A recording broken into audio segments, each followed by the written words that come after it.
Hello, everybody. This is Chris Austin, one of your hosts on the Phoenix Cinema Podcast. We want to apologize in advance. This episode has a bit of audio distortion at times. We're not quite sure why. Technical issues, they occur sometimes. What can I say? But we are aware of it, and we hope to rectify this for our next recording. However, you can hear us. And that being said, we hope you enjoy the episode.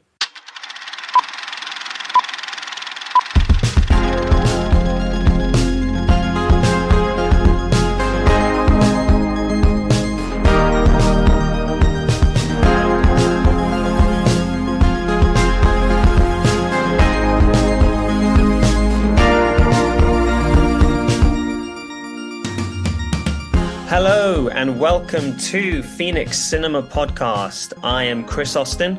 I'm Nathaniel Dombeck. And I'm Ian Hawks. And this is a podcast where we will be discussing what's showing at the historic Phoenix Cinema in East Finchley, North London. And today we're going to be discussing the movie The Holdovers, Alexander Payne's latest. Should we get into it? Yeah, let's Yes, go for it. indeed. How'd you like it, Chris?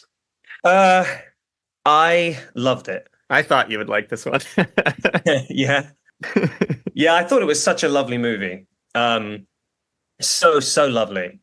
Yeah, really enjoyed it. I thought it was really quite...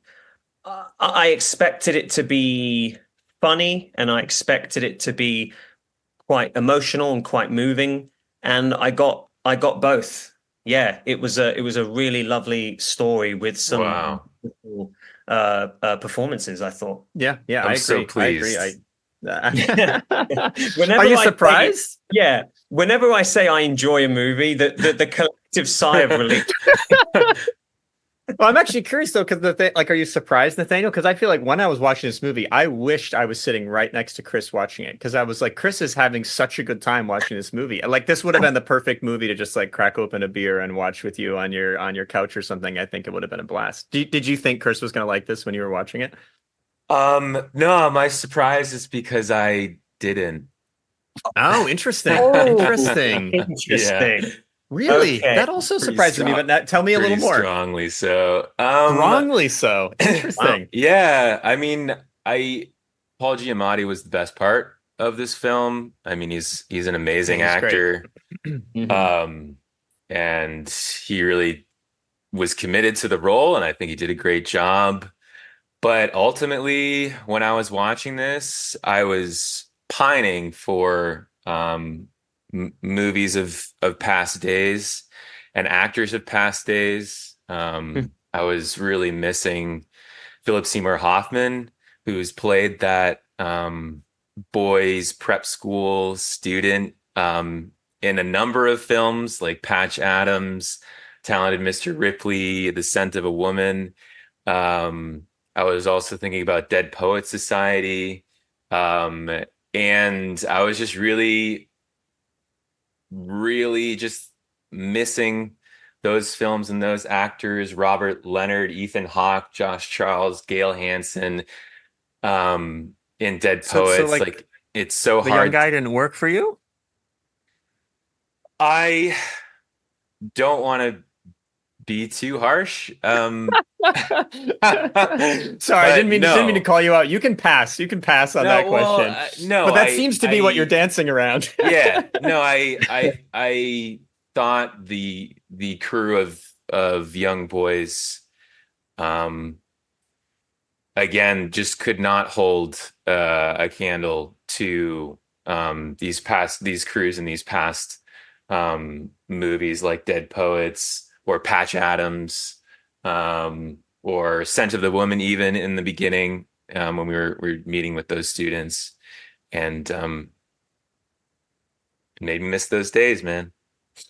Yeah. Interesting. So to say it was more, so it was the performance of the young the kids. Yeah, that really where you felt it really missed the mark.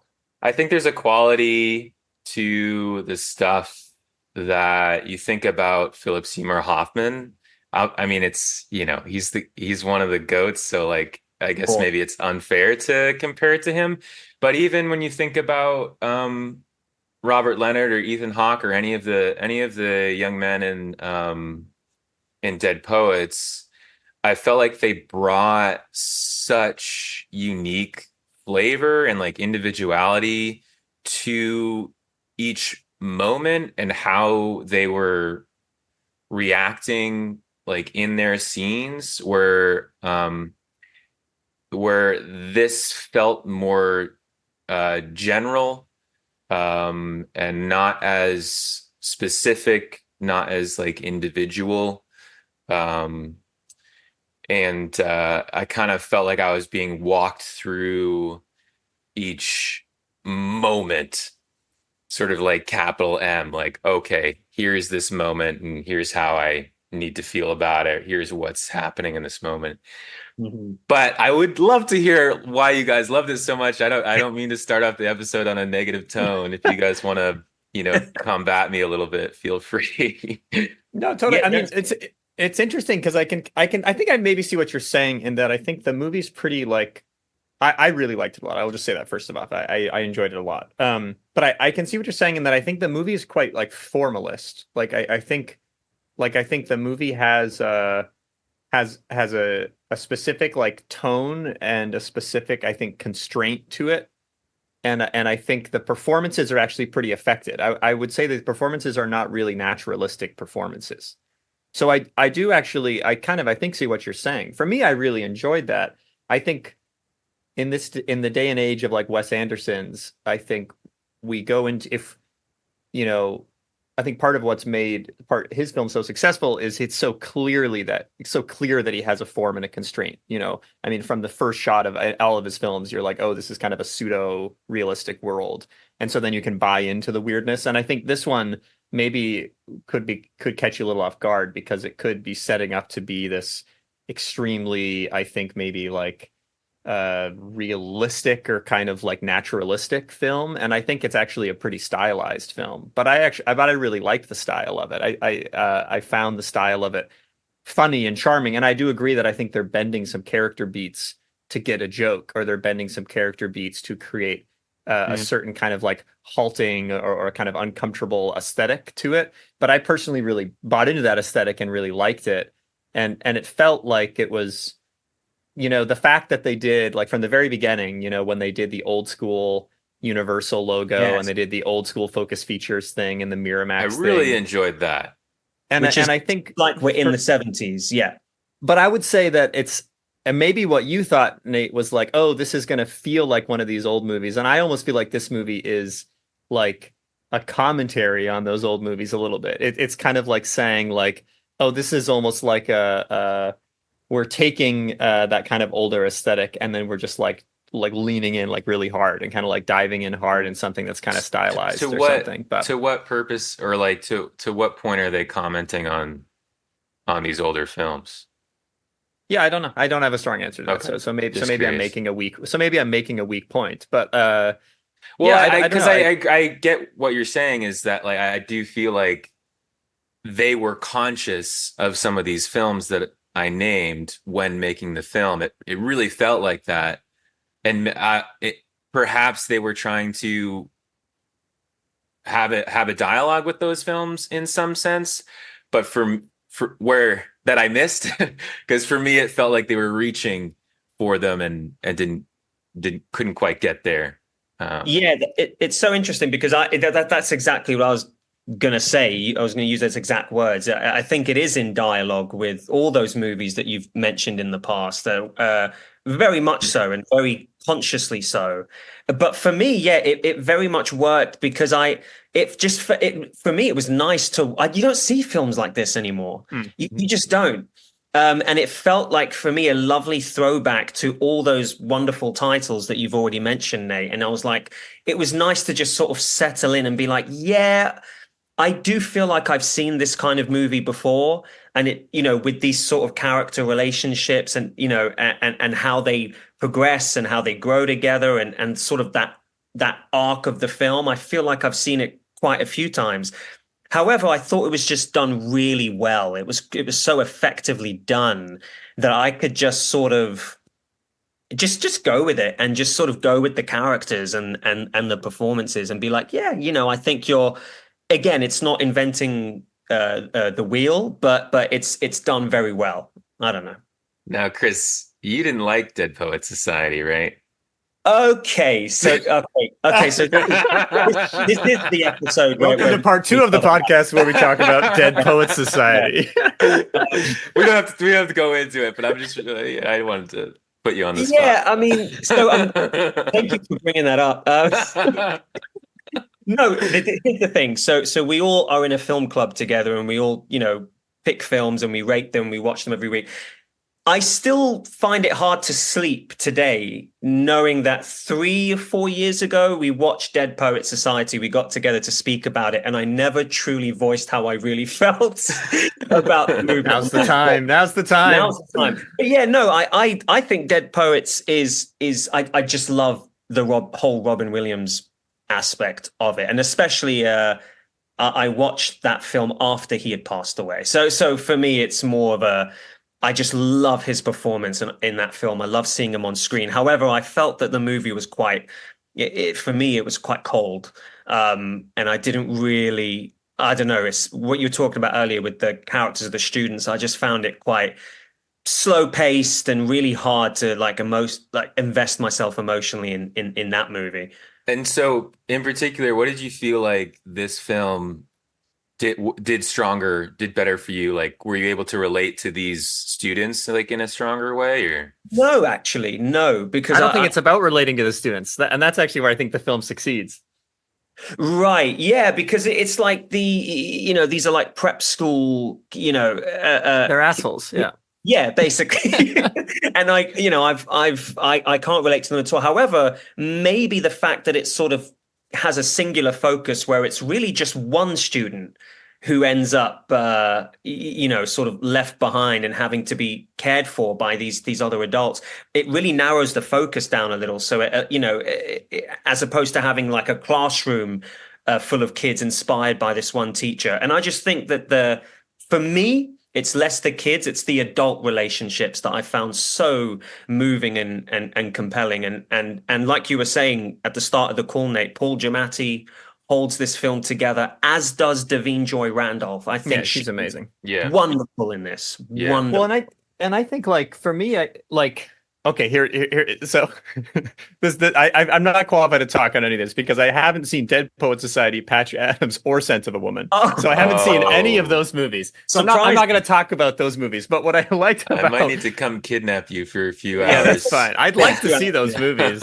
It's just one of my blind spots. But what I think works about it for me is I don't think the film is, from what I have heard about those films and based off of some of the conversations around them and the aesthetics of those films, they are intended to be kind of inspiring, like younger kids who have like lost their way, get emotionally inspired or something, or find a way to move through their troubles because of some kind of an adult figure. Would that be accurate to say? Yeah. Yeah. And I think what Except I love about Mr. Ripley, that's a very different story. But okay, but yeah. What I love about this one is that like Paul Giamatti like kind of does not care about the kids and is not trying to inspire them at all. He's a complete pessimist, and in many ways he's like kind of a nihilist about all humans and about human relationships. And so what I think I love about this is there's a coldness to it that the parts of this film that make me cry are not because I have this sweeping feeling of connection between the two, but because these two men who are both really depressed see that each other are both really depressed and know that there's kind of nothing they can do to inspire the other one.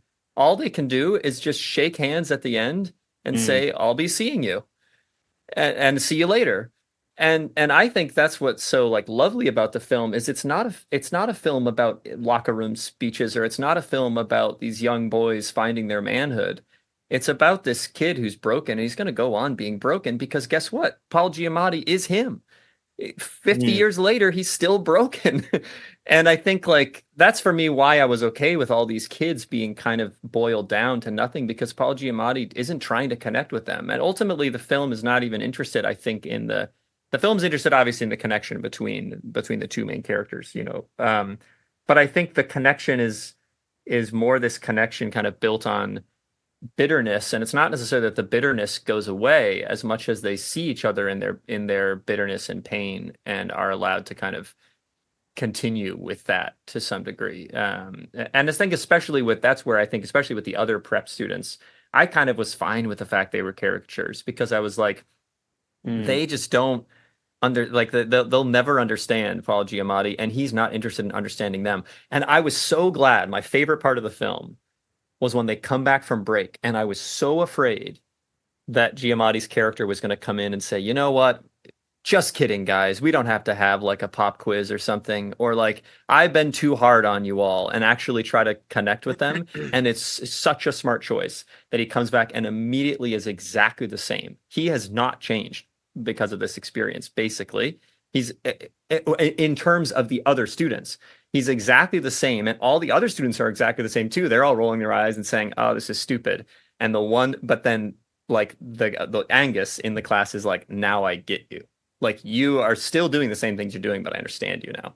Right. And I think for me that was what was cool about it, and I think that's why I was okay with this kind of boiled down, maybe more kind of like stylized, kind of dry humor and like wit. Is I think it gets at the ways that these characters see the world. They're minimizing every person around them, and I think it felt like it was from the perspective of a character like Paul Giamatti, who's just like, I don't care about you. You probably don't have a lot of depth, and therefore I'm going to dismiss you. Mm-hmm.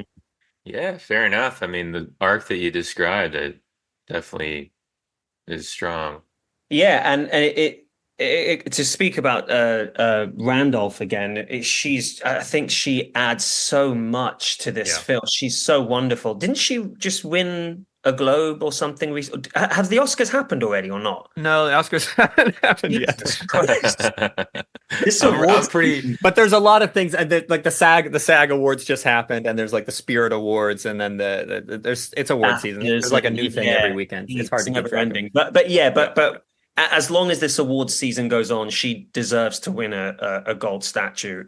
And she, I think that, you know, there's one line she says in this movie, which is just, he's gone, in reference to the loss that she's experienced in her life, which is just crushing. And I thought it was just so wonderful. She imbues this role with so much warmth and pain, and it's wonderful. She's so vulnerable. And I've got to say, you know, when I watched this film, the audience that I watched it with was so engaged. I thought it was a really interesting measure of how this movie was going down. There was this older man sitting next to me. He must have been in his, I don't know, late 50s, 60s. He showed up, he sat down, he was ready to have a good time. He was laughing at almost every single line. You know, he was so responsive. But when the movie, you know, hits those serious emotional moments, I mean, at one point he was in absolute tears. In particular, she said that line, "He's gone." He was just sitting next to, I mean, the tears were rolling down. So, and I love that, you know, again, it just speaks to how wonderful the communal experience of watching the film is in a cinema. And a film like this, that, you know, it really feels like it speaks to such a wide audience of such wide experiences.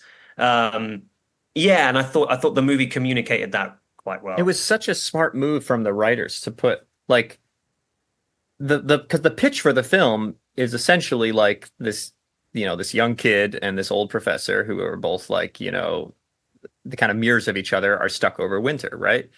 It would have been so, like, you could have so easily pushed the script all the way through the process and not had, you know, Da'Vine Randolph's character in the film. And everyone would have said, this movie makes sense. This movie's fine. Yep, this will be funny. This will work. And it was so smart to include her. I mean, and her storyline and the suffering that she's going through with the loss of her son and that emptiness about her son, and then how it makes her feel about all the other boys, and how it makes you put this kid's life in context, and then the way that she kind of is this incredible ingredient in between the two of them. And I would say the screenwriting I really admired so much, and I think like the thing that I thought was done so masterfully is they managed to have an ensemble movie that found good narrative reasons to put different characters together when they needed to be together. Because when it started off and there was like 5 kids who were staying at the school, I was like, oh, weird. Like based off the trailer, I thought it was just like the 3 of them. And I was like, well, I guess we'll go with this. And I thought some of those scenes with the group of kids were kind of fun. You know, I mean, I thought there was some nice elements, and the way that he kind of looked out for the younger kids a little bit was, I think, helpful for his character development. But then you get the great beat where they all go away, and then it kind of strengthens this pain that he has to stay. And then like going to Boston, and she gets to be with her sister, which is some amazing scenes where she's with her sister and delivering, you know, the things that she does to her sister's house. But then it gives them the chance to go off and just be the 2 of them on their own. I mean, it was just like a really thoughtful to have this kind of ensemble cast, and then find the right scenes to say which is a scene that's 2 of them, or which is a scene that's 3 of them, or which is a scene that's going to be all of them. I thought it was well done, and surprised me. It surprised me when I got into the film. I assumed it was just going to be like a buddy film kind of, and it turned out to be a little more of an ensemble film, I think, than I expected. Yeah, definitely. I'm so glad that you spoke to that, especially just taking it down to the script writing process itself. Being writers ourselves, yeah, you think about what the core of the story is. At what point does Da'Vine Joy Randolph's character, when does she enter into this whole, and how do you think about dropping a character like that into it? It is really wononderful. That would be really interesting to hear about the process. Yeah. One thing too I liked about it, the last thing that I really thought was admirable is I really actually liked the shot choice in this film. There's maybe a funny thing to talk about, but there was a couple times in particular where they did some really fun like snap zoom effects, like where they, you know, like Paul Giamatti will like walk out of a building, and then he'll look around, and then the camera will go and like zoom back.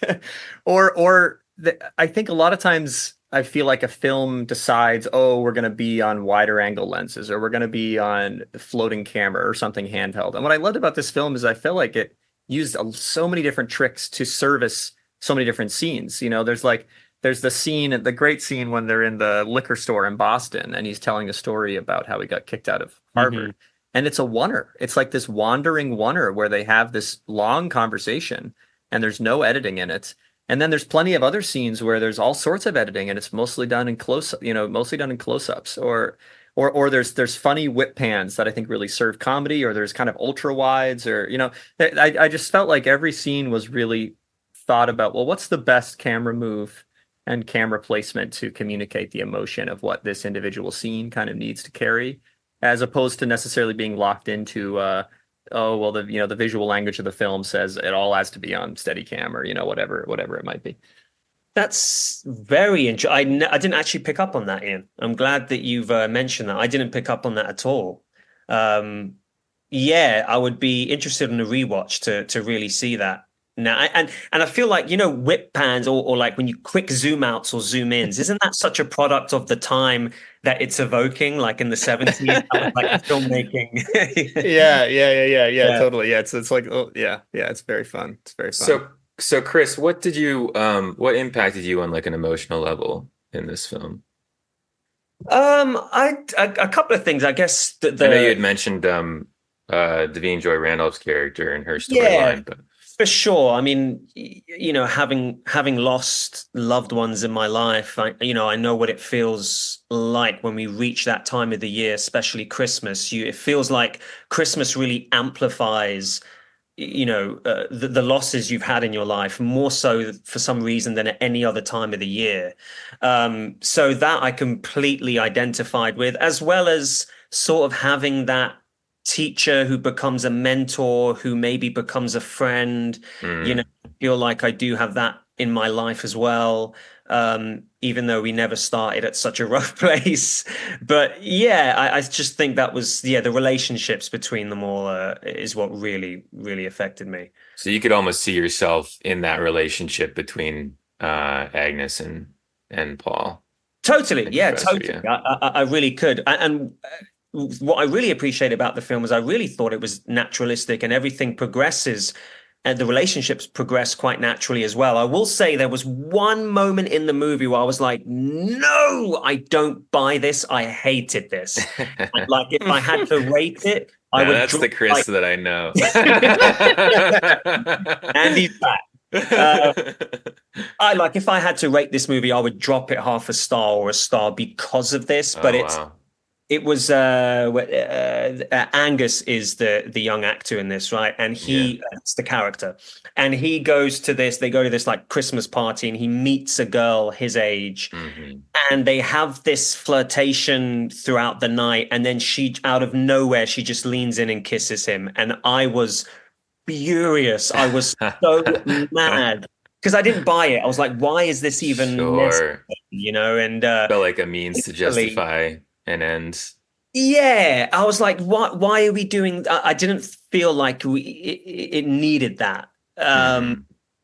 But with, and what's interesting is they drop it immediately, which I was grateful for. I was really grateful for.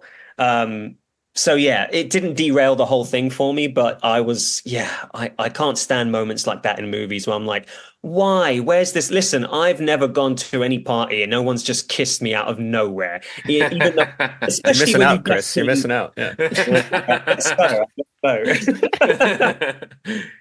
No, sure. I guess they like it maybe felt like they were trying to find like give him like this moment of relief outside of this prison that he's living in, or to like almost amplify like this prison sort of Yeah, landscape I that guess he's in. so. I Yeah. buy I see what you're saying. I buy the flirtation and stuff.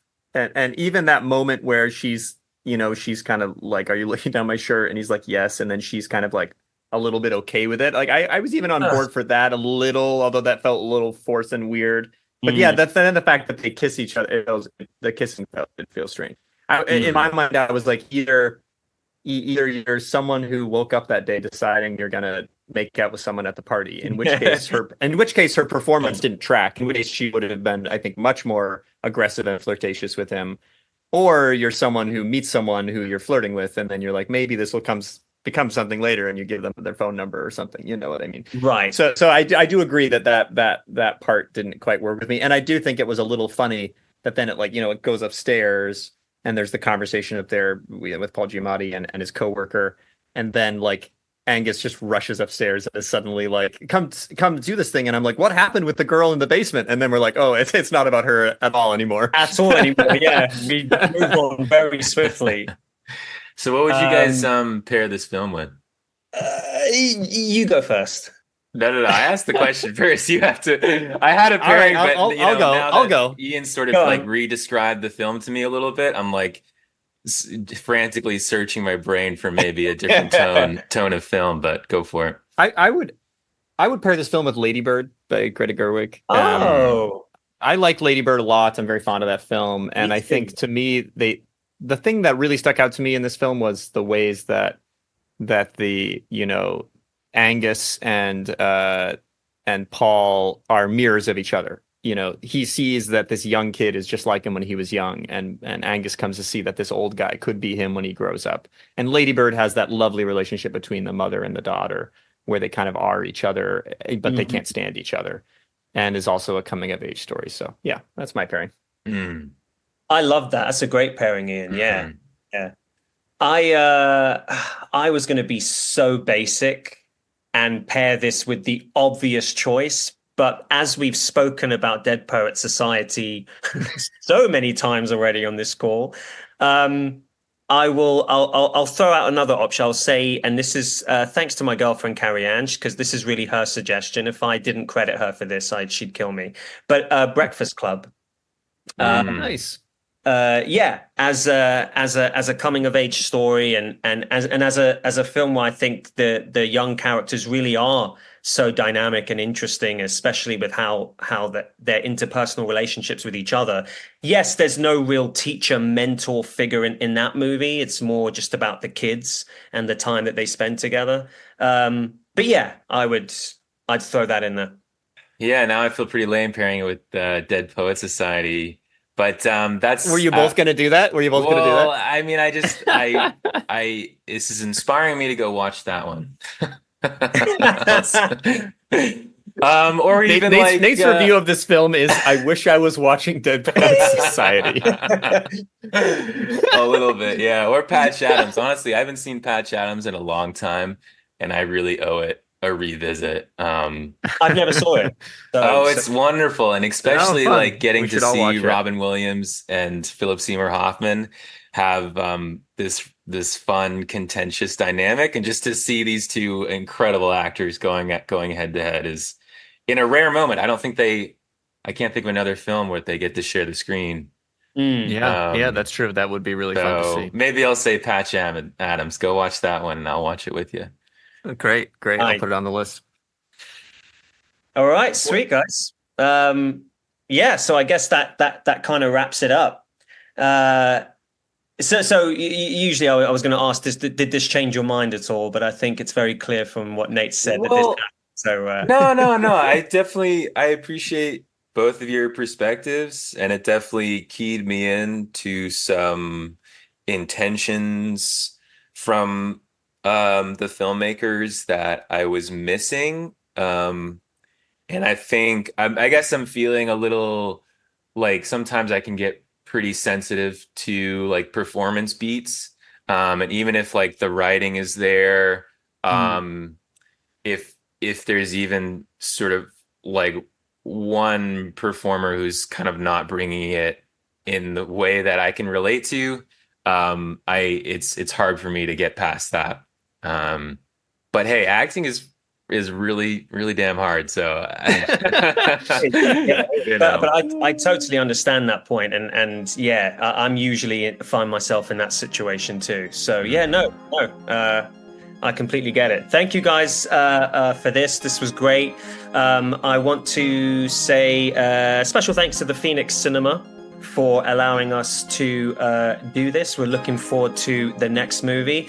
Our music is by Stefan Krieger. This was edited by Noah Anderson. And yeah, thank you guys so much. And I'll see you both on the next one.